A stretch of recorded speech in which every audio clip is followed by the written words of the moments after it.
이어 일본이 독도 영유권 주장과 평화주의를 깨고 전쟁 가능 국가의 야욕을 내세우고 있습니다. 일본이 국가안전보장 전략과 국가방위 전략, 방위적 정비계획 등의 주요 안보 문서를 개정했습니다. 외교안보 기본 지침을 수정하면서 반격능력 보유와 독도 영유권을 강도 높게 주장했습니다. 가장 우려되는 것은 일본이 반격능력 보유 선언은 유사시 대한민국과의 협의와 허가 없이 북한에 대한 공격을 감행할 수 있다는 점입니다. 일본의 주관적인 해석으로 일본 스스로 한국의 동의나 허가 없이 자유권적 차원에서 일본 스스로 북한을 공격할 근거를 마련되었습니다.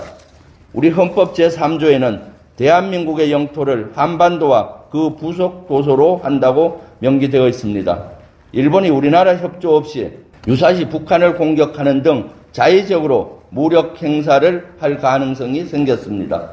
일본의 이런 안보 정책 전환은 대한민국의 안보에 위협으로 다가올 것입니다. 또한 동북아의 안보 불안이 증대될 것입니다.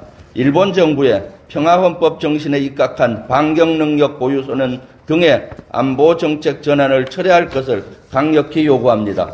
더욱이 일본 정부는 독도를 두고 일본 고유의 영토라면서 독도에 대한 영유권 주장도 한 단계 높은 표현으로 적시하고 있습니다. 일본은 즉각 독도 영유권 주장을 철회해야 합니다.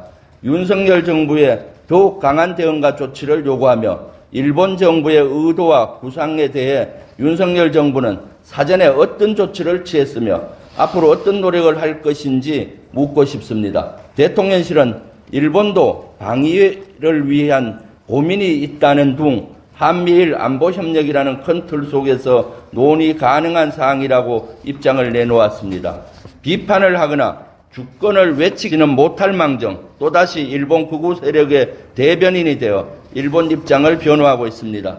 윤석열 정부는 불종적인 한일 정상회담을 실시하고 한미일 안보협력과 관함식 참석 등을 일방적으로 추진하더니 결국 일본에게 다시 한번 뒤통수를 맞고 만 것입니다.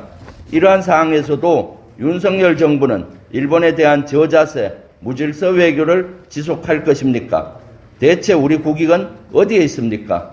지금이라도 정신을 차리고 불종적인 한일 외교에서 벗어나길 촉구합니다.